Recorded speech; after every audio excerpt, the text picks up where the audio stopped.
There's the issue of people who are trafficked in East Asia. I saw some media reports saying, oh, these Kazi Majuu travel agencies, hapana, hiyo ni uongo. The people being trafficked to all these countries were actually hired by people either online or by travel agencies or by other people who are not registered with the Republic of Kenya. The government of Kenya does not know those people. So somebody sees an ad somewhere, instead of checking whether that person is recognized, you sign up with that person. They even have been traveling with tourist visas. All the people you see here are not traveling with tourist visas. They are traveling with employment visas. So the people who have been trafficked are either log in online or they go, and that's what we are saying. We want you to be very careful. Do not work with any agency that is not registered, because you're working with a total stranger. When people are recruited, it doesn't mean you are recruited today, unapata kazi, unaenda kesho. There's a process. You have to do your medicals, and then the country has to prepare the visas when they have a slot for your accommodation and everything. If the country says, wait for 2 months, wait for 3 months, we are not ready because maybe tulikuwa najenga building where you're going to work, it is not ready, you're going to be a driver, you're going to be this, you wait, then you wait. And we've made it very clear. If you don't want to wait, you get back your money, you stay. That slot goes to somebody else. Very, very simple. So mtu akisema we are being conned, you are only conned if you paid money to an agency and that agency has refused to refund you the money or has refused to take you to work or wamefanya kwa ukora. Na hao wakora tunawafukuza sana hao. Hao wakora. And I'm working with the DPP, I'm working with the Honorable Mudavadi. We're working with the Attorney General's office because since I got into this ministry, I realized that for the last 2 years, nobody has been prosecuted. Hardly anybody has been prosecuted. There is a slowness in prosecution. If you feel you cannot wait as a young person, you don't want to travel, ask for a refund. You get back your refund. When you get back your refund, the monies that were used for medical, because ukienda kufanya medical, umepigwa x-ray, umetolewa damu, there's a cost to somebody. That cost has already been expended. You cannot expect to change your mind and then somebody bears that cost. So that cost is minus and you get the rest of your money. That is your right. People travel and people are returned for various reasons. And some of the reasons are personal reasons. You've been tested here, you're okay. But you're traveling maybe 2-3 months after testing. You go to a country, they retest you, they find you're HIV positive, for example. Or they find that you have taken drugs because it shows in your blood between the time you are tested here and there. Or they find an anomaly of something you've caught a chest infection between this time and that time you're tested. And people are sent back. So when you see people are sent back, at times you don't want to tell you this person amerudishwa kwa sababu yuko HIV positive, because that's their right. So some people are complaining, going to newspapers, nilienda nikarudishwa, but you know, it is because they went and they were found to be sick or to be found not to qualify for some medical reasons. And that's a reality. I will not stand by and see a program being diminished by people who are afraid that this program of William Ruto will succeed. Number two, I will not stand by and see any young person being conned. And they know very well that if you are being conned, and we're dealing with these issues, the PS knows, I get submissions every time. We're investigating. We get people getting their money refunded all the time. These jobs, some of them may even take a year to go. For example, people who are nurses, they still are going through exams. And it will take a year for them to go through the relevant exams, bureau exams, before they can travel. So tunasema, hii mambo mtu anasema ati maisha yake iliharibika because they were offered a job. You know, you are offered a job. So you wait for the job. You can be offered a job at your media house today, and you are told, wait, you've been offered a job. That doesn't mean that if the job does not come tomorrow or a week later or 2 months later, maisha yako imesambaratika. When we interviewed people, we had about close to 3,000 people are pre-qualified for jobs. Then they went back and they have given us, I think we are close now to maybe 1,000 job offers, and they keep on coming because the recruitment was done for projects.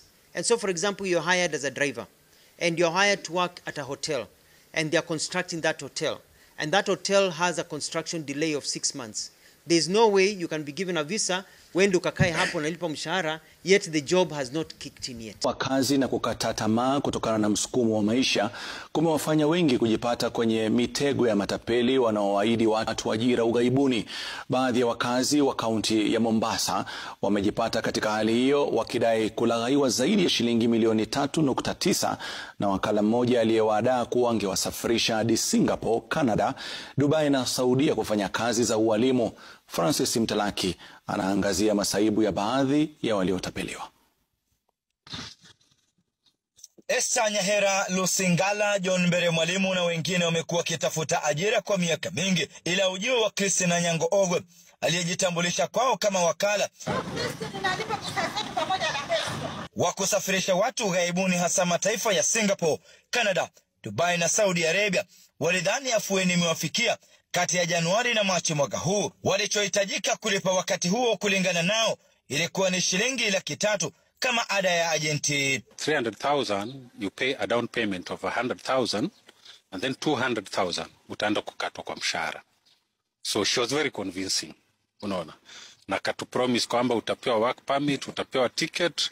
So the moment umefika pale, the first 2 months utakuwa unakatwa part of your salary. So at first kulikuwa na ya teaching ya Singapore na security. So mimi nikachukua teaching. The first time salary ilikuwa 70,000 per month na commission ilikuwa 70,000. Na pia yeye Christine baada ya kuonana naye alikuwa ametuonyesha picha za watu ambao wameshasafiri. Yani watu ambao aliwasafirisha. So nikakuwa tunajua kuwa pia sisi atatupeleka. Ndio maneno ya kumtoa nyoka pangoni ambayo sasa wanadai yamegeuka utapeli wa zaidi ya shilingi milioni 3.9. Queen Nyamai Mwanza na Joram Musiori walilipa shilingi 140,000 kila mmoja. Esther Nyahera alilipa shilingi 70,000, Lusingala shilingi 60,000, Vanessa Ireri shilingi 35,000, Suleiman Masude shilingi 95,000, John Mwalimu shilingi 57,000 na Julius Mangombe akilipa shilingi 70,000. Miezi imepita na juhudi za kumtafuta Christine Anyango Ogwe anayedai kuwa wakala wao zimegonga ukuta. Kila siku nikakuwa namuuliza, Tina vipi? Mbona safari ifiki? Ati sijui mpaka Ramadhani ishe, mara sijui boss ni mgonjwa anafaa kupeleka hospitali, akitoka ndo tutajua way forward. Waliripoti kisa hicho mnamo Machi 13, ila hadi sasa hakuna hatua iliyochukuliwa. Juhudi zetu za kumtafuta Christine Anyango Ogwe hazikufua dafu licha ya kumtafuta kwa simu, na baada ya kumkosa tukamtumia ujumbe mfupi na hata ujumbe huu kupitia mtandao wa WhatsApp aliosoma saa 7:15, ila hadi wakati wa kwenda hewani hakuwa amewasiliana nasi. Hivyo kidogo akaanza mambo yake. Kidogo tunapigiwa simu twende Changamwe police station ati sijui wamestakiana na mwenzake. Huyo mwenzake sijui amemkula pesa ambayo sisi tulimtumia yeye. So sisi tulikuwa twende tukue ma witnesses kusema sisi tulimpatina pesa, yeye Tina akampatia mwenzake. Tukakataa kwenda cause obviously mtu tulipatia pesa ni Tina ndo tunafaa kumstaki, hatufai kwenda tukakuwa witnesses zake. Sasa wameachwa katika njia panda, wasijue la kufanya wala pa kwenda licha ya kuripoti kisa hicho miezi 3 iliyopita. Francis Mtalaki, Ringi ya Citizen, Mombasa. Uko Dubai, share this video na mtu kwa Dubai. If you can screen record this, I would really appreciate if it went viral. Tulitoka Daira kununua simu. I went to get a phone. So, and we decided, why don't we go to Sharjah? And when we went to Sharjah, there was a certain field. Sikuwa najua inakuanga na watu. Sikujua hiyo field inakuanga na watu. So I was like, wacha tushuke hapa because huku nje ni kumoto, ndani ni kubaridi. Like it's very hot in Dubai currently. Like ni kumoto sana. And I was not feeling okay. Wacha tuketi hapa nje and talk. So when I just wakati nilikanyangisha mguu wangu chini, someone noticed me. And that lady alikimbia kwangu. Akanipigia magoti. Akaniambia, Rish, mimi sitaki kazi. Sitaki chochote. Nataka chakula. Kikwetu. Me being a very good Kikuyu person, there's one thing I know. Hatunyimanangi chakula.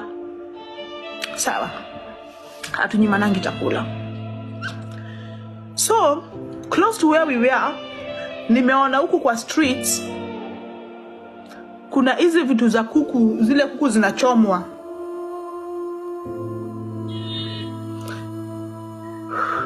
I decided, let me do this.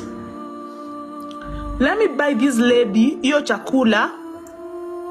Na sijui wanaita kubus. Sijui kubus. Alienda akasema anataka kubus na maji na Pepsi. Huku wanakunywa sana Pepsi. I don't know why. Hakuna Fanta orange, sijapata na yoyote. So alisema anataka kubus, kuna hiyo kuku ya kioo, zunguka kioo. She needed water. And I decided tusikulia hapo ndani because I'm always affected by baridi. I'm asthmatic. Tukulie nje hata kama kuna joto yoyote. Tukienda tu kutoka nje, wakati tulinge kwa hiyo kiwanja, karibu huu dema uliwe na wanaume wakikimbililia ile chakula, nilikuwa nimebai. And I asked myself, how bad are situations here? How bad are situations in Dubai? I got a small chat with them and I asked them, how did you come to Dubai? And they told me, some agents in Kenya walituitisha do, wakatuambia, and I have some names. And you know I'll do a documentary. That is how stupid I would be. Some agents in Kenya walituitisha pesa. So I paid 150,000 to come to Dubai. Na tulikuja tukua watu 30. Wakati tulikuja tukua watu 30, tulipelekwa bed space. Leo nimeenda mpaka hizo bed space. My lord, people are surviving. People are surviving. People are surviving in Dubai. People are not living. Na kama wewe ni na kama wewe ni mzazi, na uko na mtoto anafanya kazi Dubai, na at the end of the day unapigia huyo mtoto simu kumwambia nijenge. Wewe ni mzazi, uko na mtoto anafanya kazi Dubai, hata labda hata hujui wewe anafanya kazi. Na I asked them, so ulijipata aje Dubai? Mimi nilikujanga hapa na visitors visa. So this is the story behind it. I came here with a visitors visa. I was told nikifika Dubai nitabadilishwa from a visitors visa to a work visa. Still okay. Wakati nilifika hapa nikapelekangwa wanaita bed rest. Yo bed rest, sijui bed space. Yeah. Wakati nilikanga yo bed space nilikanga 3 weeks. Alafu nikaambiwa time yangu ya kukaa bed space imeisha. Nitoke niende. Rish, sina pesa ya kwenda nyumbani. Mimi ndiye nategemewa, niko na mtoto nyumbani. Mimi ndiye nategemewa. Rish, hakuna kitu kingine nimebakisha isipokuwa kujiuza. And no, I had to tell my manager, let us sit down and know what is happening. Tuketi chini tuongee. So I told them, because it was like a group, we can do this. Nimeona pale mali nimebayo dem food, kuna ka tent nje na kakona fan. Turudi hapo tukaongea. And we went back to talk.